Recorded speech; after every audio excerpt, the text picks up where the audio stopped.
Hey everyone, welcome to this episode of Wacky City Adventures.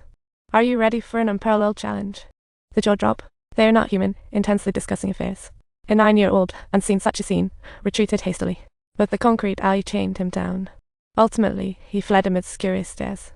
In this strange, terrifying city, he sought solitude but was caught turning. The werewolf instantly recognized him. The werewolf joked about turning him into a snack.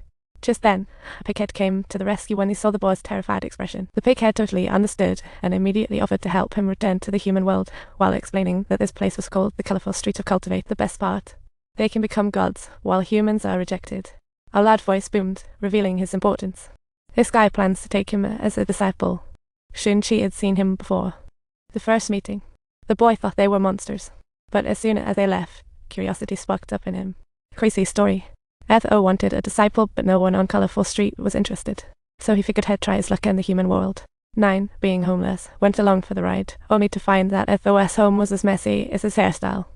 Eth-Oh found out he was 9 and named him 3/4 then promptly knocked out for a nap. Meanwhile, 3/4 stepped outside, his mom's face lit. The next day, Eth-Oh realized 3/4 was missing, and his intuition kicked in. He rushed to the chicken coop for breakfast, only to find 3/4 snoozing inside. To his surprise, 3/4 antics left Eth-Oh shocked like discovering a new continent.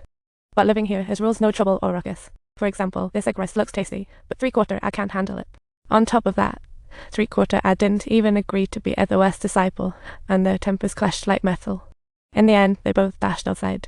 After shaking Eth-Oh off, 3/4 realized life on the street was just like the human world. Everyone was doing the same repetitive. Before long, he stumbled upon the temporary realm where a cellar caught 3/4 pure culinary heaven. But then his father crashed the party. Meanwhile, Eth-Oh also arrived at the scene, and Uri-I-Cute Otilda Retroflex spotted him. They were old rivals for the master position, yet here they were showing Shun-Chi took on a disciple, but Jiutai confessed lack of teaching experience and even shared parenting tips. When he learned the disciple was human, Uri-I-Cute Otilda Retroflex's face turned green. This place doesn't allow humans to run amok because their hearts are especially fragile. Eth-Oh wasn't having any of Uri-I-Cute Otilda Retroflex's advice and even mocked him for being afraid to take the master position. Suddenly, the mood shifted, and everyone instinctively backed off, but all predictions were on Uri-I-Cute Otilda Retroflex to emerge victorious. After all, Eth-Oh's attitude was something that garnered widespread disagreement among the crowd. When Uri-I-Cute Otilda Retroflex wasn't paying attention, Eth-Oh struck hard after warming up. Before long, they tussled, and overconfident Eth-Oh ended up bloody-nosed. In a flash, Eth-Oh lost ground, and Uri-I-Cute Otilda Retroflex thought the fight was over. But suddenly, Eth-Oh bulked up behind him, leaving 3/4 wide-eyed. Jiutai was ready for a showdown. He took off his shirt, revealing his toned muscles, and charged at his opponent with volcanic strength. The ground shook as they gripped each other again, but Uri-I-Cute Otilda Retroflex seemed to be running out of steam. Eth-Oh was determined to deliver the final blow.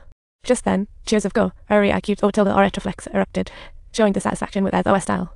Uri-I-Cute Otilda Retroflex seemed to channel the power of the crowd, pushing Eth-Oh back with a force to be reckoned with. Everyone was stirred up by this scene, while 3/4 lamented that Eth-Oh was no different. No one wanted to back them. But then, from the crowd came a different voice. Don't lose. Who said that? Surprisingly, someone was rooting for Eth-Oh. Don't lose. Don't run. Master. Hang in there. Victory is within reach. It seemed like a moment of reversal was at hand. The match reached its climax as the master arrived, and then requested Eth-Oh be punished for bringing a human. On the ground, Shun-Chi refused to give up his disciple. After thinking, the master decided to make an exception. After all, every master candidate needs a disciple, even if Shun-Chi's situation is pitiful. However, Jiutai doubted Shun-Chi could shoulder the responsibility. Luckily, the master sided with him in the end. After the crowd dispersed, Shun-Chi, like a father who'd done wrong, hesitated to look Jiutai in the eye. At home, Jiutai decided to take him as his master. But Eth-Oh didn't rush to respond, feeling 3/4 might sneak away. However, the next second, 3/4 surprised him by digging into the egg rice. Though expired like, 3/4 swallowed it, making Eth-Oh secretly proud. Next day, he decided to train this disciple, starting with basic stick drills. When Eth-Oh picked up the stick, leaves swelled his strength amazed 3/4. But when 3/4 gave it a go, the results were laughable. Not only was he weak, he ended up hitting himself instead. The monkey and pighead couldn't take it anymore. Shun-Chi's brute force method was unhelpful, nobody could learn it. Shun-Chi demanded Jiutai focus on his movements, but no matter how he swung, Jiutai felt nothing.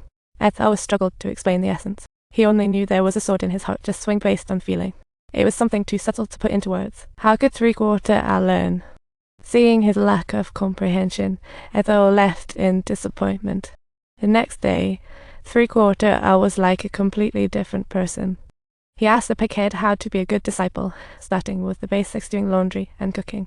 The dramatic shift left the pig totally bewildered. The pighead advised 3/4 to move on, insisting he knew Ethel best. She may be hot-headed, but he knows right from wrong and forgets it by the next day. As for his feelings,